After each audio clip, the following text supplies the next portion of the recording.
O sol poente pintava o céu de laranja e roxo, um cenário irônico para o fim de um casamento. Arthur assinava o último papel do divórcio a bordo do Serenidade, o iate que um dia simbolizou seu sucesso. Isabela, sua agora ex-esposa, sorria com uma doçura que ele não via há anos, oferecendo-lhe uma taça de vinho caro para selar o acordo. Ele aceitou, ansioso por encerrar aquele capítulo doloroso. "Um brinde aos novos começos, Arthur", disse ela, seus olhos brilhando de uma forma estranha. Ele sentiu uma pontada de nostalgia, uma tristeza pelo que haviam perdido.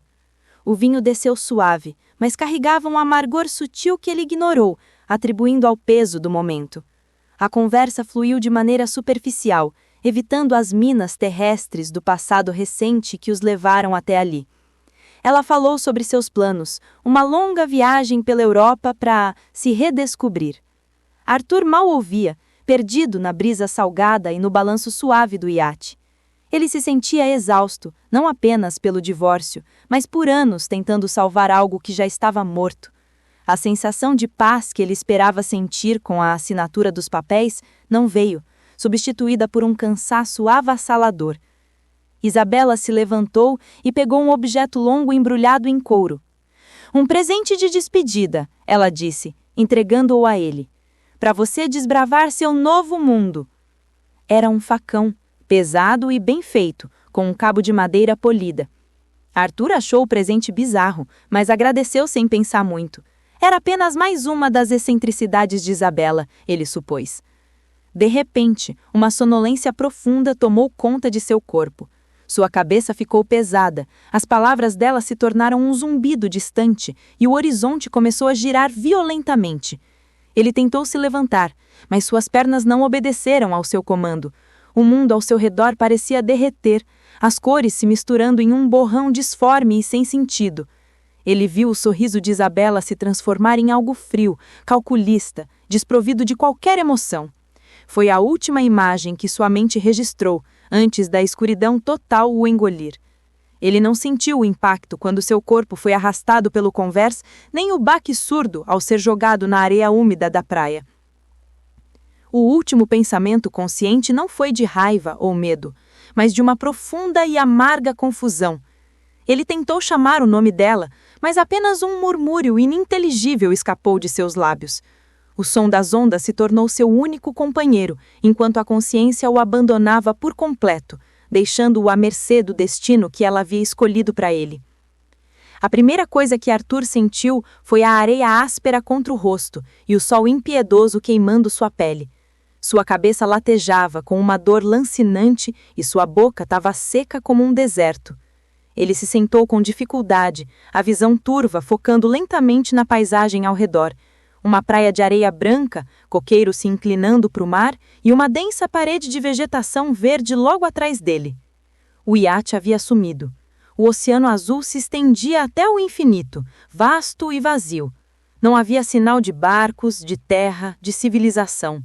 Um pânico gelado começou a subir por sua espinha, apertando o peito. "Isabela!" ele gritou, a voz rouca e fraca. Apenas o som das ondas quebrando e o farfalhar das folhas responderam ao seu chamado desesperado. Ao seu lado, fincado na areia, estava o facão, o presente. A ironia da situação o atingiu como um soco no estômago. Aquilo não era um presente de despedida, era uma ferramenta de sobrevivência, ou talvez uma sentença. Ela não queria apenas o divórcio e sua fortuna, ela queria que ele desaparecesse para sempre, apagado do mundo. A realidade da traição era mais brutal do que qualquer briga ou infidelidade. Ele havia sido drogado, sequestrado e abandonado para morrer. Cada memória amável, cada momento de ternura que compartilharam, agora parecia uma mentira, uma peça de um longo e cruel teatro.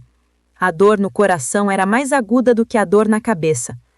Ele se levantou, cambaleante, e inspecionou seus bolsos. Estavam vazios. Sem celular, sem carteira, sem isqueiro. Apenas a roupa do corpo e o facão.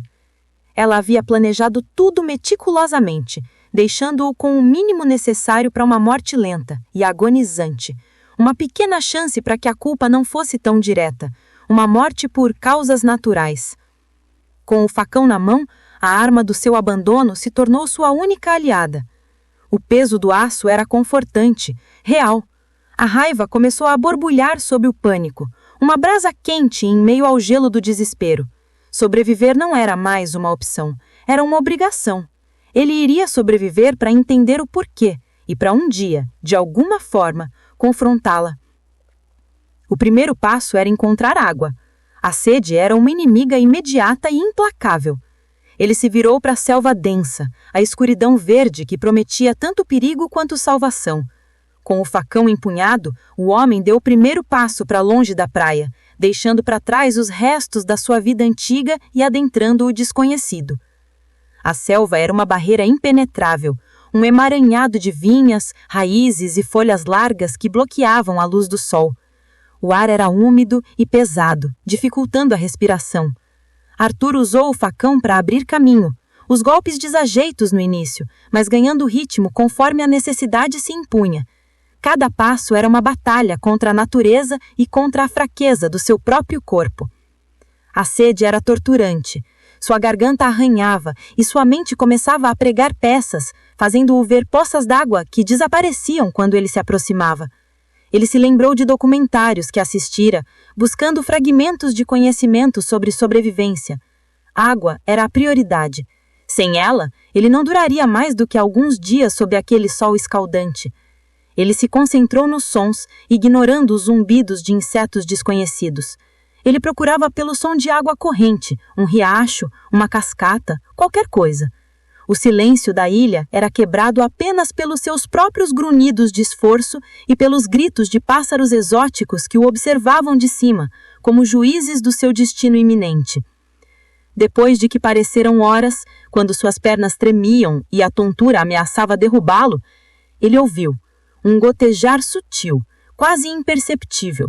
Seguindo o som, ele encontrou uma parede de rocha coberta de musgo, de onde a água escorria lentamente, formando uma pequena poça em sua base. A visão daquela água límpida foi a coisa mais bela que ele já vira. Ele se ajoelhou e bebeu com desespero, a água fria aliviando o fogo em sua garganta. Ele bebeu até o estômago doer, sentindo a força retornar lentamente aos seus membros. Aquele pequeno fio de vida que escorria da rocha foi a primeira vitória contra a ilha e contra o plano de Isabela. Um ato de desafio que o encheu de uma nova determinação. Com a sede saciada, outras necessidades vieram à tona: fome e abrigo. O sol começaria a se pôr em algumas horas, e a ideia de passar a noite naquela selva, exposto a qualquer criatura que nela habitasse, era aterrorizante. Ele precisava de um lugar seguro para descansar e se recuperar antes de planejar o seu próximo passo. Ele encheu a boca de água novamente e olhou ao redor. A parede de rocha parecia continuar por uma longa distância. Talvez houvesse uma caverna, um recesso que pudesse servir de abrigo temporário. Com o facão em uma mão e a esperança renovada no coração, ele começou a seguir a formação rochosa, buscando um refúgio contra a noite que se aproximava. A busca por um abrigo o levou por um terreno acidentado. A parede de rocha era sua única guia. O sol já começava a baixar no horizonte, pintando o céu com tons de alerta, e o medo da escuridão iminente acelerava seus passos. Ele encontrou algumas reentrâncias rasas, mas nada que oferecesse proteção real contra os elementos ou predadores noturnos. A frustração começava a corroer sua recém-adquirida esperança. Ele estava exausto, seus músculos doíam pelo esforço e pela desidratação interior. A selva, que durante o dia era apenas ameaçadora, à noite se transformaria em um palco para seus piores pesadelos. Os sons ao seu redor pareciam se intensificar, cada estalo de galhos soando como uma ameaça. Foi então que ele viu uma fenda escura na rocha, parcialmente escondida por uma cortina de videiras grossas. Era pequena, mas parecia profunda. Com o coração batendo forte, ele usou o facão para cortar as videiras, revelando a entrada de uma pequena caverna.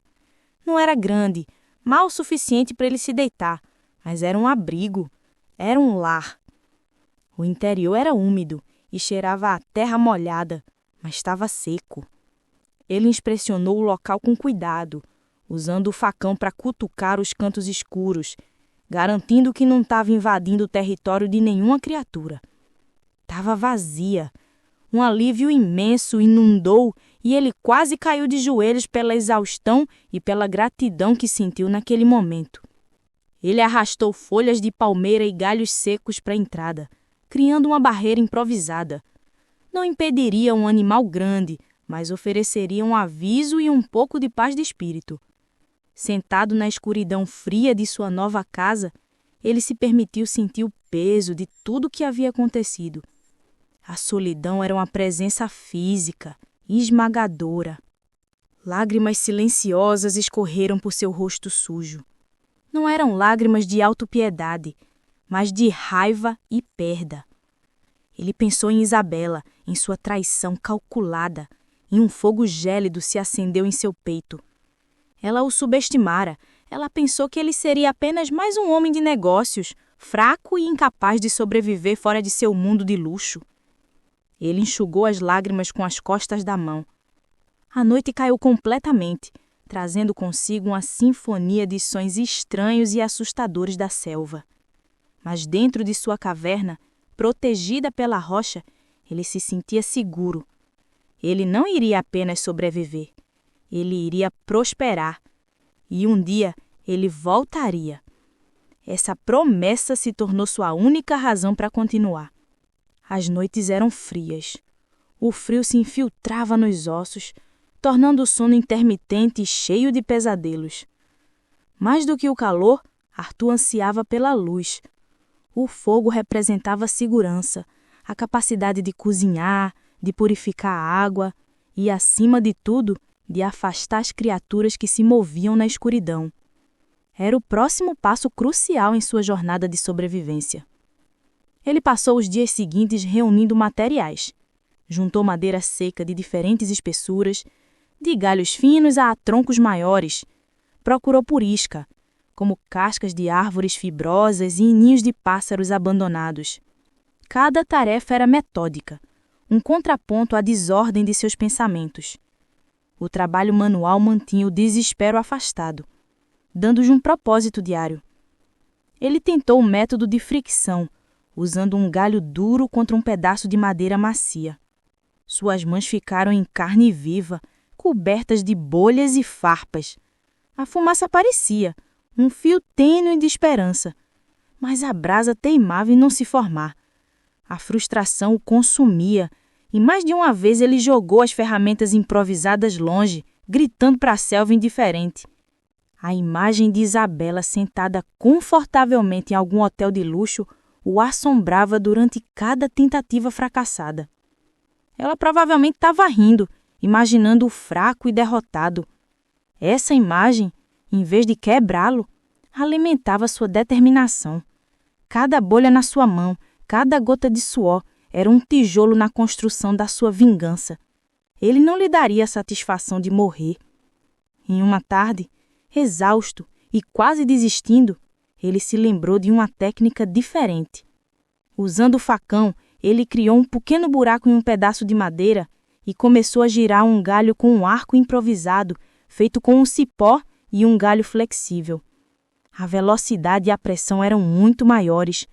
A fumaça se tornou mais densa, o cheiro de madeira queimada mais forte. E então ele viu um ponto vermelho brilhante na base. Uma brasa. Ele transferiu a brasa com um cuidado quase cirúrgico para um punhado de isca seca e soprou gentilmente. O fio de fumaça engrossou e, de repente, uma pequena chama dançou diante dos seus olhos. Era a coisa mais magnífica que ele já havia produzido. Uma lágrima escorreu por seu rosto sujo. Enquanto ele alimentava o fogo, vendo-o crescer, forte e vibrante. Naquela noite, pela primeira vez, ele se sentou diante de uma fogueira crepitante na entrada de sua caverna. O calor afastava o frio da noite e a luz mantinha a escuridão e seus medos à distância. O fogo era mais do que calor e luz. Era um símbolo. Era a prova de que ele podia domar aquela ilha, de que podia criar ordem a partir do caos. Era a chama da sua esperança. Com água, Abrigo e fogo garantidos, a fome se tornou a próxima tirana a ser derrotada. Frutas silvestres e raízes comestíveis que ele identificava com extrema cautela sustentavam-no, mas seu corpo ansiava por proteína. Ele precisava de carne. A ilha estava cheia de vida. Pequenos lagartos, pássaros e o som de animais maiores nas profundezas da floresta. O facão era uma torra formidável para cortar e construir, mas era inadequado para a caça à distância. Ele precisava de uma lança. Selecionou um broto de árvore jovem, reto e forte, e passou horas afiando uma de suas pontas com a lâmina do facão. O processo foi lento e meditativo. Cada raspagem da lâmina na madeira era um passo para se tornar um predador e não mais uma presa. A sua primeira tentativa de caça foi um fracasso humilhante. Ele tentou perseguir um tipo de ave terrestre, mas sua aproximação desajeitada sempre a espantava. Ele jogou a lança nos lagartos, mas errou o alvo por metros. A selva não era seu ambiente. Ele era um homem da cidade, acostumado a comprar sua comida embalada em plástico, e a natureza zombava de sua inexperiência. A fome constante o enfraquecia, mas também aguçava os seus sentidos. Ele começou a se mover com mais paciência, a observar os padrões dos animais. Aprendeu a caminhar em silêncio, a usar o vento a seu favor. A ilha o estava moldando, despindo-no da sua antiga identidade e forjando um novo homem, mais primitivo, mais sintonizado com o mundo ao seu redor. A oportunidade surgiu perto de um riacho onde ele ia buscar água. Um pequeno mamífero, parecido com um roedor gigante, bebia despreocupado. Ele congelou, o coração martelando contra as costelas. Ele se aproximou lentamente, cada passo calculado. Quando estava perto o suficiente, ele ergueu a lança, a adrenalina cantando em suas veias. O arremesso foi instintivo, um ato de pura necessidade. A lança atingiu o alvo. O animal guinchou e caiu. Arthur se aproximou com cautela, o facão em punho. Havia um sentimento de triunfo misturado com a pontada de remorso. Ele nunca havia tirado uma vida antes. Mas o cheiro da carne assando sobre o fogo naquela noite apagou qualquer culpa. A refeição foi a melhor da sua vida, nutrindo não só o seu corpo, mas o seu espírito. Ele não era mais um náufrago esperando para morrer. Ele era um caçador. Ele era um sobrevivente. Com o estômago cheio e o corpo se fortalecendo, seus pensamentos se tornaram mais claros. A sobrevivência diária estava se tornando uma rotina. Agora ele podia começar a pensar no quadro geral. A escape. Ele precisava entender a ilha, mapeá-la, para depois sonhar em se deixá-la.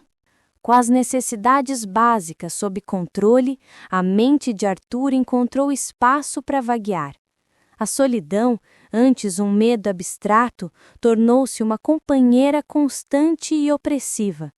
Durante o dia, o trabalho o mantinha ocupado, mas à noite, sentado junto ao fogo, as memórias vinham sem serem convidadas, assombrando-o com fantasmas de uma vida que parecia pertencer a outra pessoa. Ele repassava seu casamento com Isabela, procurando por sinais, por pistas da traição que ele nunca viu. Cada sorriso, cada promessa, cada gesto de afeto era agora analisado sobre a luz fria de seu abandono. Havia a viagem de negócios que ela fez sozinha, as chamadas telefônicas secretas que ela atribuía a problemas de família. As peças do quebra-cabeça estavam todas lá, mas ele tinha sido cego demais para juntá-las. A dor da traição era um veneno que ele precisava expelir. Ele começou a falar sozinho, narrando suas frustrações para o fogo dançante. Às vezes ele gritava o nome dela para o mar, o som se perdendo na vastidão do oceano. Eram atos de catarse, uma forma de impedir que a amargura o consumisse por dentro e o transformasse em um animal selvagem. Ele também se lembrava de quem era antes dela. Um homem ambicioso, focado em construir um império.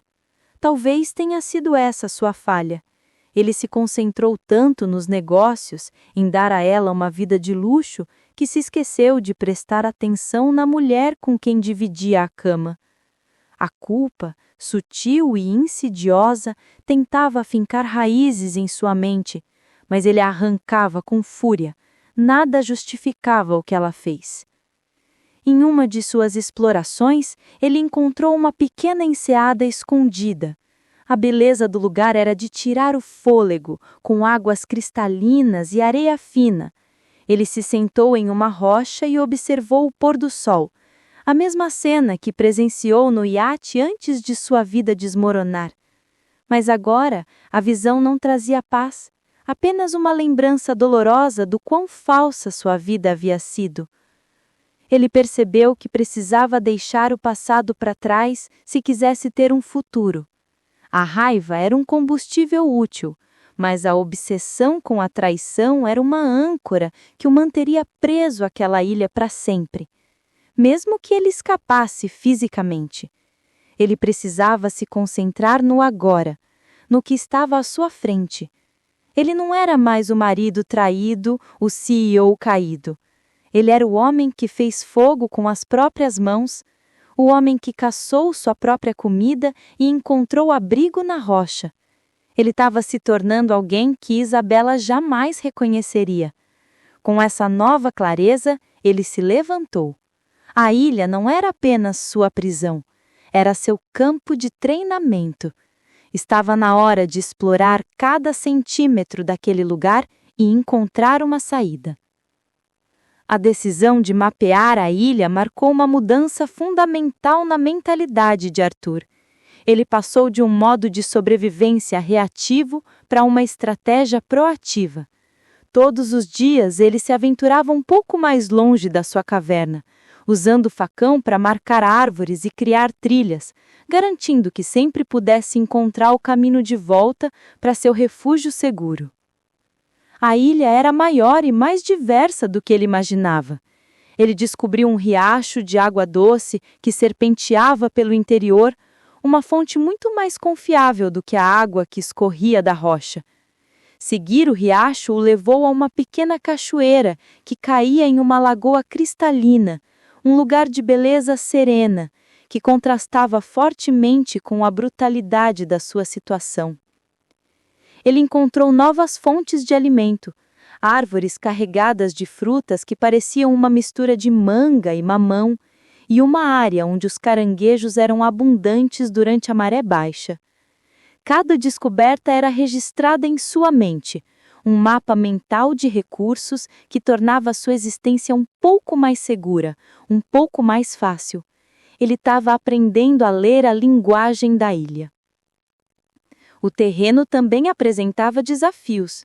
Pântanos lamacentos em uma parte da ilha, penhascos íngremes em outra.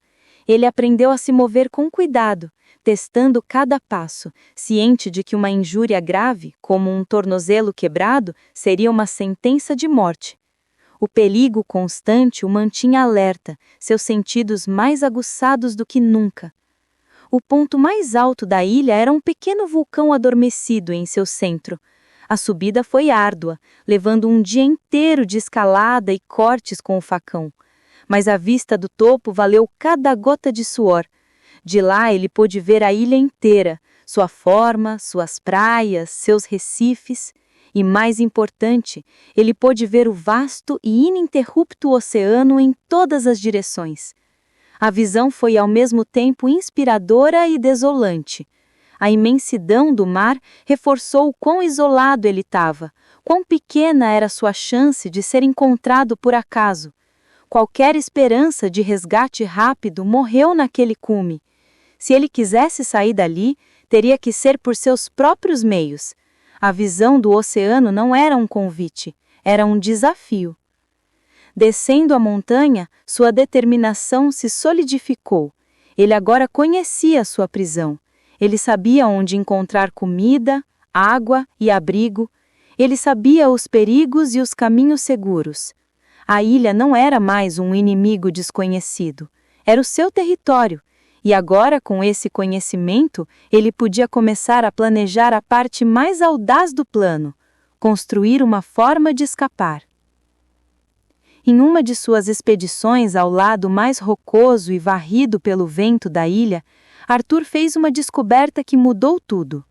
Encalhados em um recife afiado, visíveis apenas durante a maré mais baixa, estavam os destroços de um pequeno barco de pesca. Estava quebrado ao meio, a madeira apodrecida e coberta de cracas, claramente ali há muitos anos. Inicialmente, a visão trouxe uma onda de decepção. Era um relembrete de que outros poderiam ter enfrentado o mesmo destino que ele. Mas ao se aproximar, o desapontamento deu lugar a uma excitação cautelosa. Mesmo em ruínas, o barco era um tesouro de materiais que ele jamais poderia obter da natureza. Havia cordas grossas, pregos enferrujados, pedaços de lã e talvez até turões. Ele passou dias trabalhando nos destroços durante a maré baixa. Usou facão para arrancar pregos e parafusos da madeira apodrecida. As cordas, embora gastas, ainda eram incrivelmente fortes. Ele encontrou uma caixa de ferramentas enferrujada, contendo um martelo e uma serra cega, ambos já quase inutilizáveis, mas ainda assim um avanço tecnológico monumental para ele. Dentro de um compartimento à prova d'água, ele encontrou o mais valioso dos tesouros, um diário de bordo envolvido em plástico. As páginas estavam amareladas e manchadas pela umidade, mas a caligrafia ainda era legível. Pertencia a um pescador chamado Jonas, que naufragou durante uma tempestade 5 anos antes. A leitura daquele diário foi uma experiência assustadora e comovente. Jonas descreveu as mesmas lutas que Arthur enfrentou: a busca por água, a alegria de fazer fogo, a agonia da solidão. Ele sobreviveu na ilha por quase 1 ano. Suas últimas anotações eram febris e desconexas, falando de uma doença e da perda de esperança. Arthur encontrou o esqueleto de Jonas perto dos destroços, dando-lhe um enterro digno na areia. A história de Jonas foi um aviso terrível, mas também uma fonte de inspiração. O homem havia sobrevivido por muito tempo com muito menos do que Arthur tinha agora. O diário também continha informações cruciais sobre as correntes marítimas sazonais e os padrões climáticos, conhecimento que seria inestimável para qualquer tentativa de escape. Arthur não estava mais sozinho em sua luta. O espírito de Jonas, sua coragem e seu conhecimento estavam com ele. Os materiais do barco naufragado não seriam usados para consertá-lo, mas para construir algo novo, uma janga, uma embarcação que o levaria para longe daquele lugar. A descoberta não lhe deu apenas ferramentas, deu-lhe um plano. O trabalho de recolher materiais e a história de Jonas focaram a mente de Arthur como um laser. A sobrevivência diária se tornou o meio para um fim maior. Todas as noites, ao lado do fogo, ele lia as anotações do velho pescador, absorvendo cada detalhe sobre as correntes e os ventos. Um plano de fuga começou a tomar forma, não mais como um sonho distante, mas como um projeto de engenharia. A raiva que ele sentia por Isabela se transformou. Não era mais uma fúria cega e impotente, tornou-se uma energia fria e controlada, um combustível para sua resistência. Ele não pensava mais nela com dor, mas com uma clareza calculista. Ele a via não como uma mulher que amou, mas como uma adversária, em um jogo que ela pensava já ter vencido. Ele fez um juramento para si mesmo, uma promessa silenciosa, testemunhada apenas pelas estrelas e o fantasma de Jonas. Ele não buscaria uma vingança violenta ou primitiva. Isso o rebaixaria ao nível dela. Sua vingança seria retornar, seria aparecer diante dela, não como a vítima quebrada que ela esperava, mas como um homem forjado no fogo da adversidade, mais forte do que ela jamais poderia imaginar. Essa nova perspectiva deu a cada tarefa um significado mais profundo. Cortar bambus para a jangada não era apenas trabalho braçal, era construir o veículo de sua justiça. Tecer cordas de fibra de coqueiro não era apenas uma tarefa tediosa, era criar os laços que o levariam de volta à civilização. Cada calo em suas mãos era uma medalha de honra em sua guerra particular. Ele começou a se preparar fisicamente para a aprovação do oceano. Nadava todos os dias na lagoa, fortalecendo seus braços e pulmões. Corria na praia, aumentando sua resistência. O corpo que chegara à ilha, macio e acostumado ao conforto, estava sendo substituído por um corpo rijo, com músculos definidos pela necessidade e pela labuta diária. A transformação também era mental. A solidão o forçou a uma introspecção brutal. Ele confrontou suas próprias falhas, sua complacência, sua cegueira. Ele emergiu desse processo não quebrado, mas purificado. O Arthur que construiria aquela jangada não era o mesmo homem que Isabela havia deixado para morrer na areia. Ele pegou o facão. Sua lâmina agora gasta e marcada pelo uso constante. Olhou seu reflexo distorcido no aço, viu um estranho com barba emaranhada, pele queimada de sol e olhos que continham uma intensidade que o assustou e o fortaleceu. Ele não era mais Arthur, o empresário. Ele era um sobrevivente. E sua sobrevivência seria a vingança final. O projeto da jangada consumiu cada momento de vigília de Arthur. Baseado nos desenhos rudimentares e nas anotações de Jonas, ele planejou uma embarcação pequena, mas robusta, capaz de resistir às ondas do oceano. O material principal seria o bambu, que crescia em abundância em uma parte da ilha. Era forte, flutuante e relativamente fácil de cortar com o facão. O trabalho era brutal e implacável. Ele passava os dias derrubando dezenas de caules de bambu, arrastando-os pela selva até a enseada escondida que escolhera como seu estaleiro. O facão era a sua ferramenta para tudo: cortar, aparar, fazer entalhes. A serra enferrujada do velho barco ajudava, mas o processo era agonizantemente lento. Ele usou as cordas resgatadas do barco de Jonas, mas não eram suficientes. Então ele aprendeu a arte de fazer cordame com a fibra das cascas de coco. Passava as noites junto ao fogo, pacientemente torcendo e trançando as fibras até formar cordas fortes e resistentes. Suas mãos, antes acostumadas a canetas e teclados, tornaram-se ferramentas calejadas e eficientes. A estrutura principal da jangada consistia em 2 camadas de bambu, amarradas em ângulos opostos para máxima rigidez. Ele construiu uma pequena plataforma elevada no centro para manter a si mesmo e seus suprimentos secos. Um mastro, feito do tronco de uma árvore jovem e reta, foi erguido no meio, pronto para receber uma vela feita da lona resgatada. Cada amarração, cada nó era feito com precisão desesperada.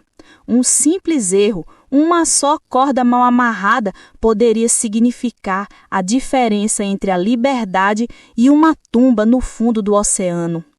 Ele trabalhava com uma concentração feroz, o mundo exterior desaparecendo, restando apenas ele, seus materiais e o objetivo final. Enquanto construía, ele também preparava os suprimentos para a viagem. Desidratou peixes e frutas ao sol, enchendo recipientes improvisados feitos de bambu. Armazenou água fresca em grandes cascas de coco seladas com resina de árvore. ele estava planejando uma viagem para o desconhecido, e cada grama de comida e cada gota d'água contavam. Depois de semanas de trabalho incessante, a jangada estava pronta. Batizada de vingança em sua mente, ela flutuava graciosamente na enseada. Não era bonita, mas era forte. Olhar para ela, uma criação de suas próprias mãos, nascida da necessidade e da vontade, encheu Arthur de um orgulho que nenhuma de suas realizações no mundo dos negócios jamais lhe dera. Agora ele só precisava esperar pelo momento certo. A espera foi uma tortura. Arthur estudava o céu e o mar todos os dias, comparando os padrões com as anotações de Jonas. Ele precisava de uma janela de tempo bom, com o vento soprando na direção certa, para longe da ilha e em direção às rotas de navegação que o pescador havia mencionado. Finalmente, depois de uma semana, as condições pareciam perfeitas. Ele empurrou a vingança para águas mais profundas, o coração batendo com uma mistura de medo e euforia. Carregou seus preciosos suprimentos de água e comida, e com um último olhar para a ilha que fora sua prisão e sua professora, ele içou a vela de lona. O vento a pegou imediatamente e a jangada começou a se mover, lentamente a princípio, depois ganhando velocidade. Os primeiros dias foram um teste de resistência. O sol era implacável e não havia sombra na vastidão do oceano. Ele racionou sua água e comida com uma disciplina de ferro. As noites eram piores, o frio era intenso e a escuridão absoluta do mar aberto era um terror psicológico, cheio de sons estranhos e da presença imaginada de tubarões circulando abaixo. A solidão no oceano era diferente da solidão na ilha. Lá, ele tinha a terra sob seus pés, a selva ao seu redor. Aqui, ele era uma partícula insignificante flutuando sobre um abismo sem fundo. A fragilidade da sua embarcação e da sua própria vida era uma realidade constante. Ele se agarrava ao mastro durante as ondas mais fortes, prezando para que suas amarrações resistissem. Uma tempestade o atingiu no quarto dia. O céu escureceu e o mar se transformou numa fera enfurecida. Ondas do tamanho de prédios se chocavam contra a jangada, ameaçando despedaçá-la. Ele amarrou-se ao mastro e lutou para manter a vela sob controle. Foi uma batalha de horas contra os elementos, uma prova de fogo para sua vontade e sua embarcação. Quando a tempestade passou, ele estava exausto, machucado, mas vivo. A jangada milagrosamente resistiu. Ele havia sobrevivido. A experiência o deixou abalado, mas também o encheu de uma confiança inabalável. Se ele pudesse sobreviver àquilo, ele podia sobreviver a qualquer coisa. O oceano o testou e não o achou em falta. No 7º dia, delirando de sede e exaustão, com seus suprimentos quase no fim, ele viu um ponto escuro no horizonte. No começo, ele pensou que era uma alucinação, mas o ponto cresceu, lentamente se transformando na silhueta inconfundível de um grande navio cargueiro. A esperança, tão poderosa que doía, explodiu no peito dele. Ele começou a gritar, acenando com todas as forças que lhe restavam. A tripulação do cargueiro mal podia acreditar no que via. Um homem em uma jangada primitiva, acenando freneticamente no meio do nada. Eles baixaram a escada de corda e Arthur, com suas últimas forças, conseguiu subir. Ao pisar no convés de aço, suas pernas cederam e ele desabou, exausto, mas salvo. A sensação do metal sólido sob seus dedos era a coisa mais real do mundo. Os marinheiros o cercaram, falando uma língua que ele não entendia, mas seus rostos mostravam a mistura de choque e compaixão. Eles lhe deram água, que ele bebeu lentamente para não passar mal, e o envolveram em coberturas. O capitão, um homem grisalho com olhos gentis, falava um inglês quebrado. Ele ouviu a versão resumida da história de Arthur com espanto crescente. A jornada no cargueiro foi um período de transição. Arthur dormiu por quase 24 horas seguidas. Quando acordou, comeu a primeira refeição quente em meses, o sabor simples de pão ensopado, parecendo o mais requentado dos banquetes. Ele tomou um banho, e a água quente lavou a sujeira, o sal e o suor, mas não as cicatrizes físicas e mentais que a ilha lhe deixara. Olhando-se no espelho pela primeira vez, ele mal se reconheceu. O rosto era magro e anguloso, a pele escura e curtida pelo sol, a barba e o cabelo longos e selvagens, mas eram seus olhos que mais o chocaram. Eles eram os olhos de um homem que havia olhado para o abismo e retornado. Não havia mais a suavidade do executivo, apenas uma determinação dura como um aço. O capitão usou o rádio do navio para contactar as autoridades. Quando Arthur finalmente conseguiu falar com o consulado de seu país, a notícia que recebeu foi um choque no estômago. Ele havia sido declarado morto há meses. Um trágico acidente de iate durante uma viagem de reconciliação. Isabela havia chorado em seu funeral, uma viúva enlutada que herdou toda a sua fortuna. A raiva que ele sentia era fria e precisa. O plano dela tinha sido quase perfeito. Ela não apenas o eliminou, mas também construiu uma narrativa que a deixou como uma vítima trágica. A notícia não quebrou, não. Em vez disso, solidificou sua resolução. Ele não era mais apenas um sobrevivente. Ele era um fantasma, e fantasmas têm a vantagem da surpresa. O cargueiro atracou em um porto movimentado, uma cidade cheia de luzes, barulho e pessoas. O choque cultural foi imenso. Depois de meses ouvindo apenas o vento e as ondas, o caos da civilização era esmagador.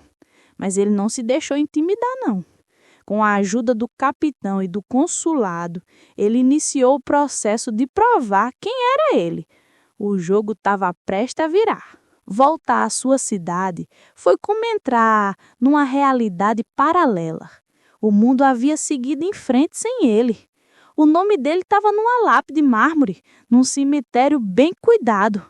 Oficialmente, Arthur Drummond estava morto.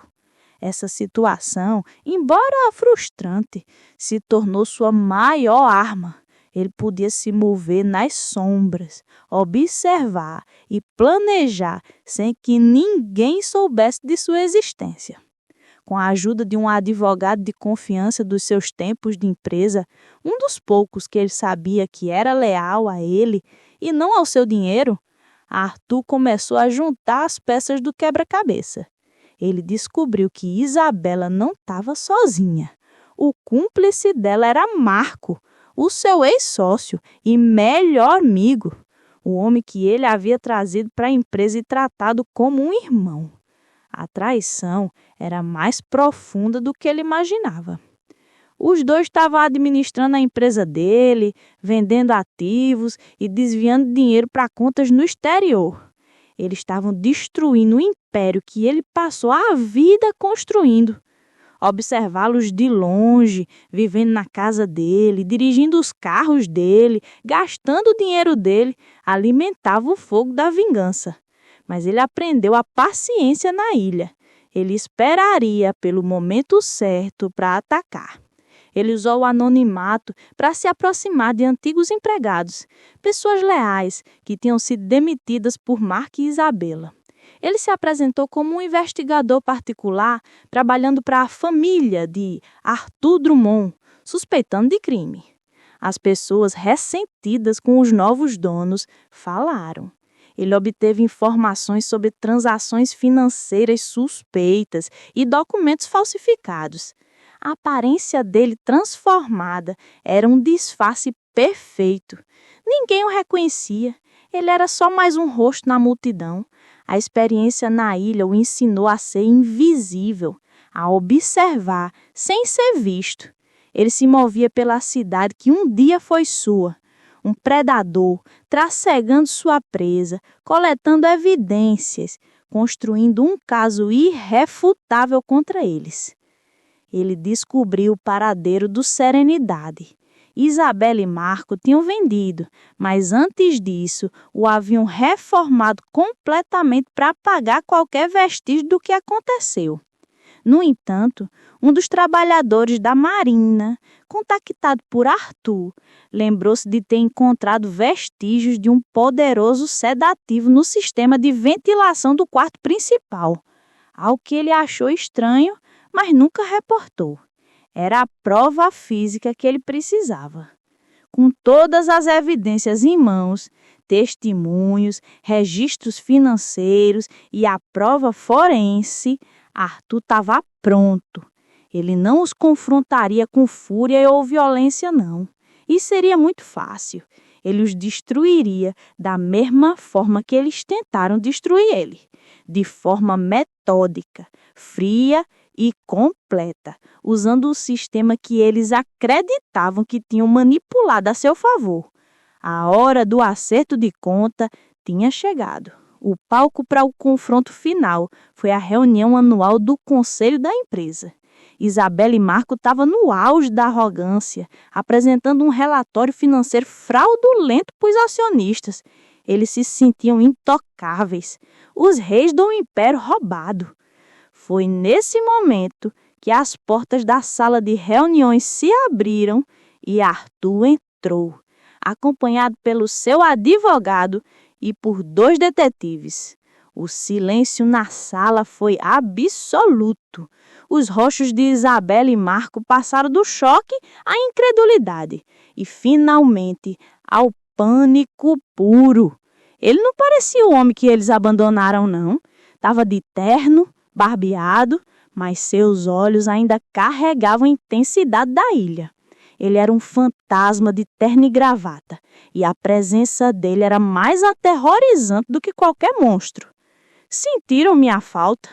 Arthur perguntou, a voz calma, mas carregada com o peso de meses de sofrimento e planejamento. Ele não precisou gritar, não. O advogado dele começou a apresentar as evidências.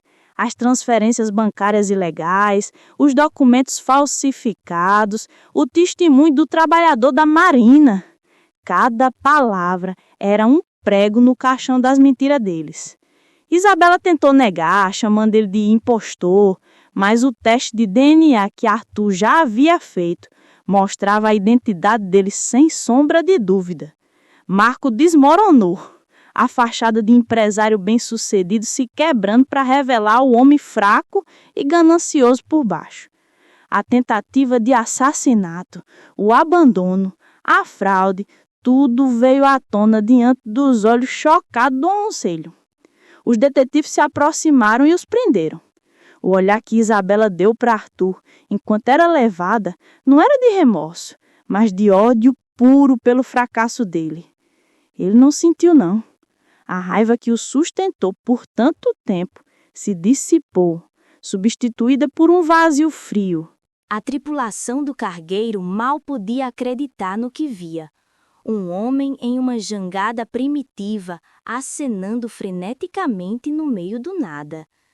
Eles baixaram uma escada de corda e Arthur, com suas últimas forças, conseguiu subir.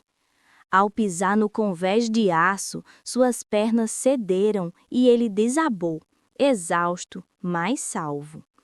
A sensação do metal sólido sobre seus dedos era a coisa mais real do mundo. Os marinheiros o cercaram, falando em uma língua que ele não entendia, mas seus rostos mostravam uma mistura de choque e compaixão.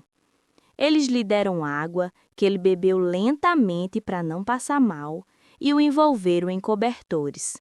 O capitão, um homem grisalho com olhos gentis, falava um inglês quebrado. Ele ouviu a versão resumida da história de Arthur com um espanto crescente. A jornada no cargueiro foi um período de transição. Arthur dormiu por quase 24 horas seguidas. Quando acordou, comeu a primeira refeição quente em meses. O sabor simples